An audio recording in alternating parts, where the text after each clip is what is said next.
Hello everyone, I chose to do my presentation looking at vocabulary development and spelling development for emergent literacy students and how it affects their growth and the challenges these two could pose. So to begin, I want to note some important things about vocabulary development and how it supports growth in literacy. According to some researchers, it is essential that all students are making gains in both receptive and expressive vocabulary at home and in school, as it does support literacy development. Looking at receptive versus expressive vocabulary, receptive vocabulary relies on interpreting the words that are read or heard around students. So it's important that parents engage their students in those conversations, that vocabulary is constantly being addressed and added to what they're hearing and reading, because a receptive vocabulary is typically 4 times greater than an expressive vocabulary. Expressive vocabulary is what a child is producing through speech or writing, and it is much smaller than the receptive vocabulary they are receiving. So language environment plays a huge role in vocabulary development for students. Researchers have noted that it does not matter how economically privileged students may be, their language environment both at home and school before 3rd grade play a major role in their vocabulary development. There are 3 tiers of vocabulary, which can be seen on the image to your right. The first tier is common words easily understood or pictured. So computer would fall into tier 1. Hippopotamus is something that can easily be pictured. That might fall into tier 1. Tier 2 are more abstract words. An example, courage is a tier 2 word. And tier 3 words are specific to a content area. For example, obtuse, that would be a math content word. If given limited time, researchers recommend that tier 2 words are the ones that are focused in on. And research has shown that oral language and decoding skills play a key role in children becoming successful readers, and vocabulary development plays right into oral language. So some potential challenges that could occur through vocabulary development could be teacher misconceptions about English language learners.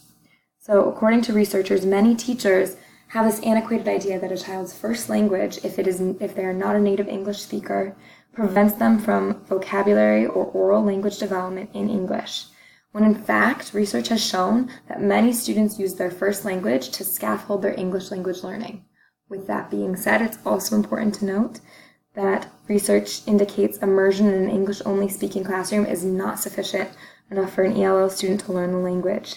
They need proper and explicit instruction. A strategy that could be implemented could be the 7-step vocabulary strategy, which takes the student explicitly through the vocabulary words, teaching them cognates or false cognates that may occur, showing them root words, affixes, anything along those lines, which really gives them that in-depth look at a vocabulary word. Another thing that could pose a challenge to vocabulary development is words with multiple meanings.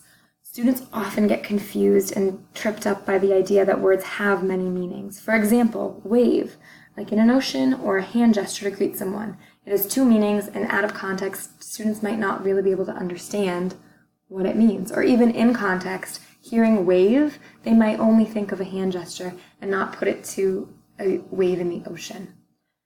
Looking at the home literacy environment, this refers to parental reading, storytelling, singing songs, and the number of books present in a home. Through the home literacy environment, it has been shown to predict the oral language vocabulary development of young readers. So if a home literacy environment lacks a super enriched reading structure or reading culture or amount of books even in the home, this can be a predictor for individual barriers or challenges in vocabulary development and comprehension skills of students. So it's important for teachers to understand that not all their students are coming in with the same foundational level. Not all of their home literacy environments provide the same amount of richness, and not all students are gaining that full experience and in-depth look at vocabulary. Their word knowledge could be all over the place.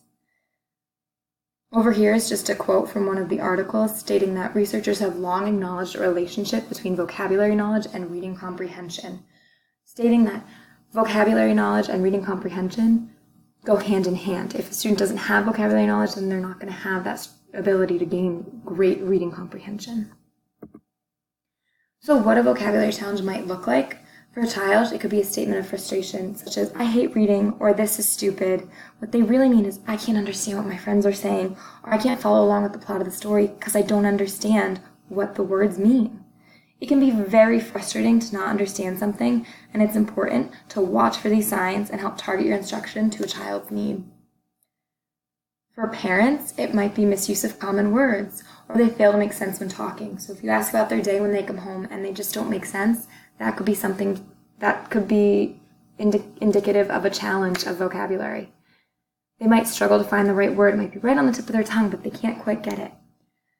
Teacher, to them it might look like the student can't make connections between words in various texts that they're seeing over and over again, but they can't connect them. It could be questions about word meanings in grade appropriate texts, or it could just be those statements of frustration that students are making. Those are all indicative of a vocabulary challenge. How you can help.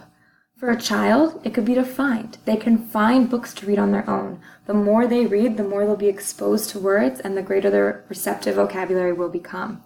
By letting them choose the books, they'll feel in control, and they'll pick what they're interested in and really want to read and engage with that text. Parents can help by reading to their child every day, engaging them in conversations that introduce them to new vocabulary words, and really encouraging their child to read on their own. Teachers can help by pre-teaching difficult vocabulary explicitly to children before they encounter the words in a text. As I stated before, this is especially useful for ELL students. Teachers can also promote the use of context clues and provide opportunities for students to use vocabulary words more than once. You don't just want to teach it and then leave it by the wayside. Allow students to really engage with those vocabulary words and really make sense of them over and over again so that it's not just one and done. And teachers should really draw attention to the common roots in words, as this can really help students gain meaning of what they're reading and what they're seeing and really connect with that vocabulary. Looking at spelling development now, I have this quote up here, or this image up here, where spelling is difficult, challenging, hard, because you can see the student trying there to spell out difficult or challenging, but all they can get to is hard, and that's okay. We need to be aware of of how spelling development works as teachers, and we need to be able to work through those struggles with students and know how to address their needs. So these are the stages of spelling development. Pre-communicative uses symbols from the alphabet, which doesn't really show an understanding of letter-sound correspondence. In the semi-phonetic stage, the child begins to understand that sounds are assigned to letters. As you can see here, they got I, like, dog. They got some of the letters that make those sounds, and they are starting to put that together. Through the phonetic stage, they use letters or a group of letters to represent every sound they hear. So they're starting to really represent all the sounds they're hearing. They may make some confusions, like where they put a Z instead of an S for dogs, but they're getting that sound. In the transitional stage, the speller moves from dependence on phonology to an understanding of word structure to spell words. So they're starting to move forward more and not just rely on all the phonics of it and the letter-sound correspondence, but more the way the English language is structured and how spelling works. In the conventional stage, or the correct spelling stage, they begin to understand the English orthographic system and its rules, and they have almost full mastery of how spelling works. So potential challenges in spelling development could be a lack of phonological awareness, encompassing phonemic awareness. So they may not understand which letters represent which sounds, and that could pose a big issue when trying to spell words. It could be a presence of a language processing or an auditory processing disorder where they're not fully grasping what's being said and they're not being able to make sense of it. It could be challenges with working memory. These are all problems that could occur in spelling development. In this corner, I put a quote that says, "Spelling is a window to the knowledge students possess about phonology." By seeing what students are writing, you're being able to understand how they process words, what their letter correspondence, what letters they believe correspond to which sounds, and it really shows you what children know and what they're capable of. In recognizing these challenges, it could be the presence of language processing disorders. So this is shown through poor written output. It may be through difficulty expressing correct sounds in written form. So if you say a word to a student and none of the sounds are really correct, that could be an issue.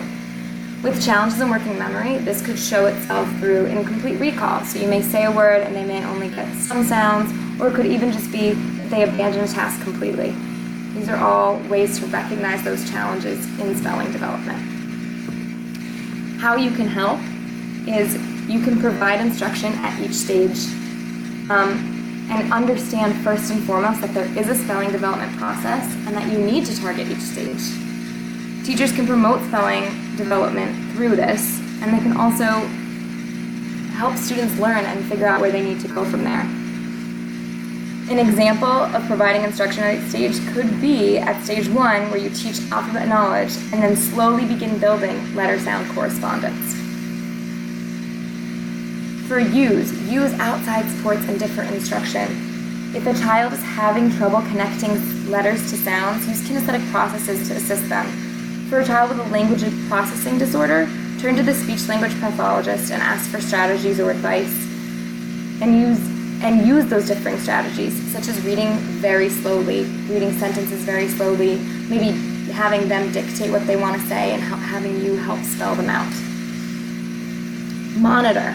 If a child has working memory struggles, monitor the child and understand the demands of an assignment. Remain patient with the child and repeat words as needed so that they may grow to figure it out.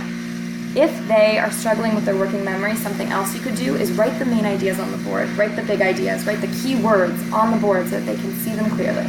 These are all ways that you can help. This is the annotated bibliography of my 5 articles that I used.